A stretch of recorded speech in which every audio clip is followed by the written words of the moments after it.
J'appelle Anna Lushenkova Foscolo de l'Université Jean Moulin Lyon 3, qui va nous parler sur réception française au sein de la littérature exilée russe du XXe siècle. Chers collègues, bonjour encore une fois et je remercie encore une fois Svetlana Garciano en tant que responsable de ce colloque de m'avoir invité d'y participer et de l'avoir organisé aussi parce que c'est avec plaisir que je constate que grâce à des manifestations comme celle-ci, l'Université de Lyon demeure depuis un certain temps déjà un lieu de la réflexion sur la mémoire de l'immigration russe. Et en ce qui concerne la problématique de notre rencontre aujourd'hui, la problématique du colloque, elle m'a donné matière à réfléchir et le choix de mon sujet n'allait pas de soi. Et finalement, j'ai pensé que pour essayer de réfléchir aux pistes, pour essayer de donner des éléments de réponse aux questions formulées dans l'argumentaire, il peut être intéressant d'étendre la réflexion aux figures qui, tout en appartenant formellement à la première vague de l'immigration russe, se sont trouvées finalement soit tout à fait à la marge de la communauté exilée, de cette société en exil, pour reprendre le terme d'Hélène Menegaldo, soit en dehors. Il ne s'agit pas pour ma part de parler de ces filles ou fils de l'immigration qui sont restés tout à fait dans l'obscurité, ni de ces écrivains qui se sont inscrits pleinement dans le domaine littéraire français et dont a parlé déjà hier professeur Georges Niva. Mais je voudrais pour ma part évoquer certains auteurs qui n'ont pas été enfants au moment de l'immigration, qui ont fait leur choix de partir alors qu'ils avaient atteint l'âge de la majorité, tout en étant encore très jeunes, et qui finalement se sont retrouvés à la marge ou en dehors de cette communauté ou en dehors de l'historiographie de l'immigration russe. Et il me paraît intéressant d'en interroger les raisons de leur absence. La première figure dont je vais parler le plus, je pense, aujourd'hui, vu le peu de temps dont on dispose, c'est celle la plus polémique d'Elsa Triolet.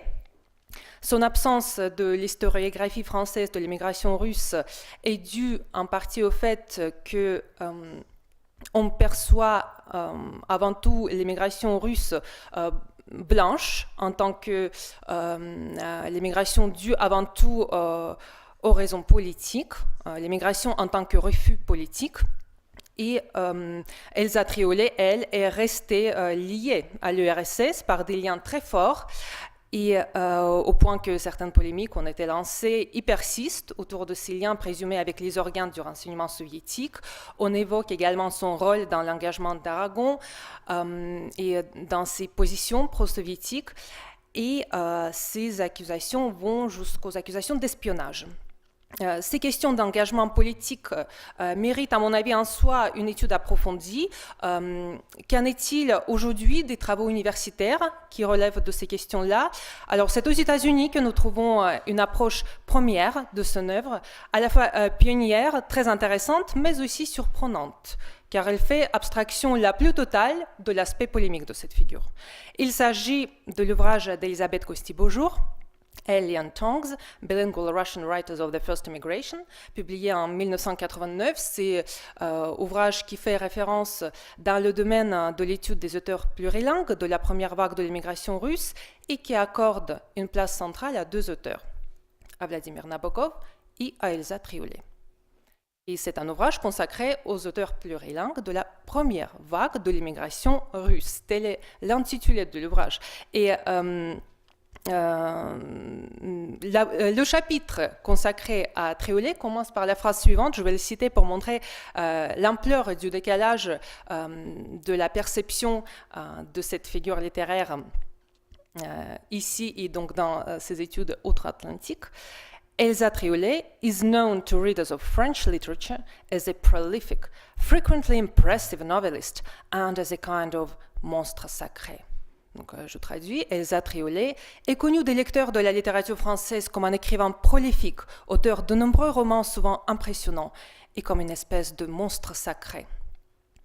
Et pourtant, Elisabeth Costi-Beaujour est au fait du positionnement politique pro-soviétique de Triolet et d'autres travaux de recherche anglophones mentionnent le nom d'Elsa Triolet sans complexe au milieu des noms comme Ivan Bounin, Tefi, etc. Donc nous sommes frappés par le décalage qui existe entre un certain malaise lié à son nom en France et l'éclipse la plus totale de ce malaise dans les travaux les plus approfondis qui lui sont consacrés ailleurs. Dans le domaine universitaire français, les études qui ont suivi chronologiquement cette première approche relève tous du domaine de l'étude de la littérature française du XXe siècle. La première thèse a été consacrée en France à Elsa Triolet en 1991. L'auteur est Marianne Delran.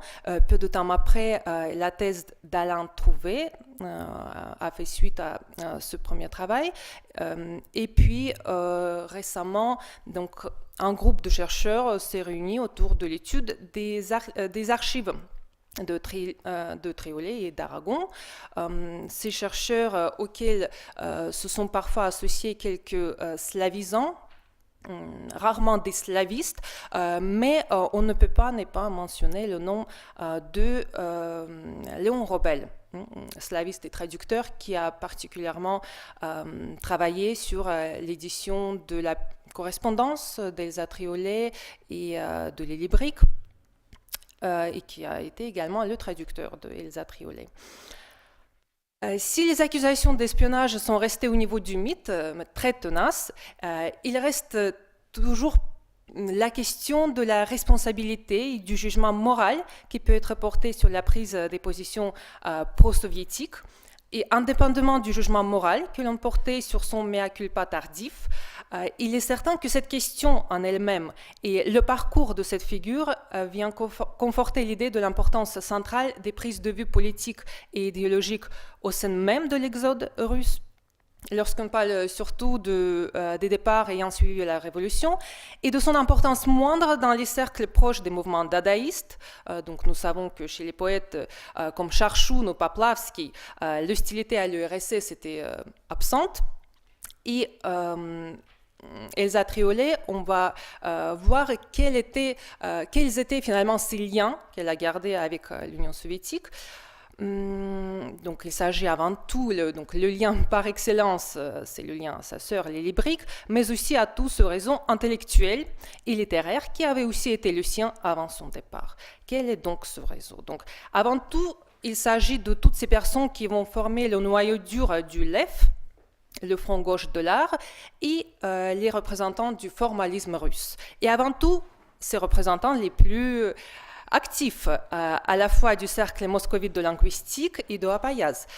Donc à la fois Roman Jakobson, avec qui elle va rester très proche tout au long de sa vie, et Viktor Shklovsky.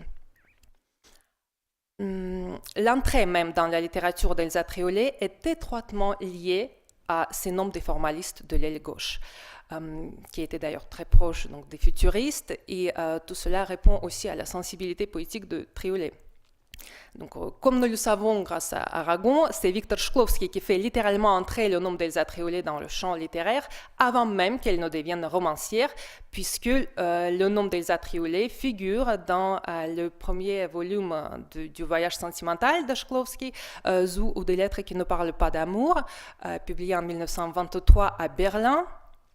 Et non seulement son nom, mais aussi ses écrits font partie constitutive de ce roman, puisque Shklovsky reprend les lettres que Elsa Triolet lui avait envoyées de Tahiti, où elle se trouve avec son premier mari, André Triolet.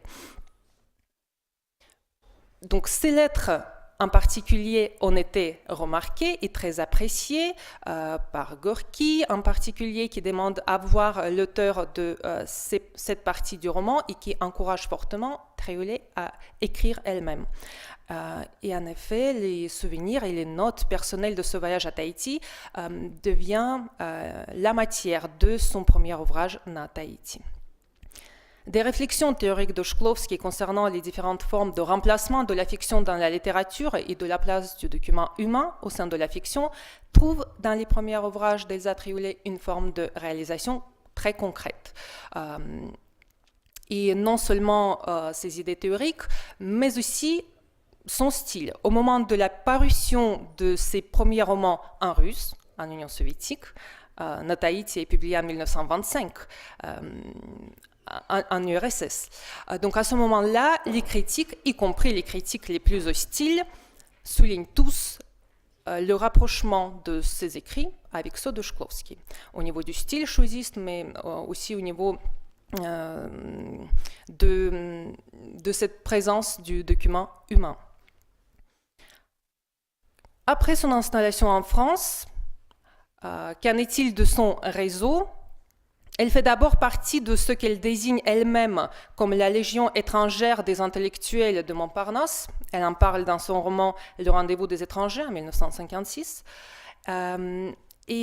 Parmi ceux qu'elle fréquente, nous retrouvons également, sans étonnement, des membres du groupe Tcheres, et en particulier Samuel Granovsky, que l'on connaît puisqu'il a participé au décor et costume de la pièce de théâtre Cœur à gaz de Tristan Tzara.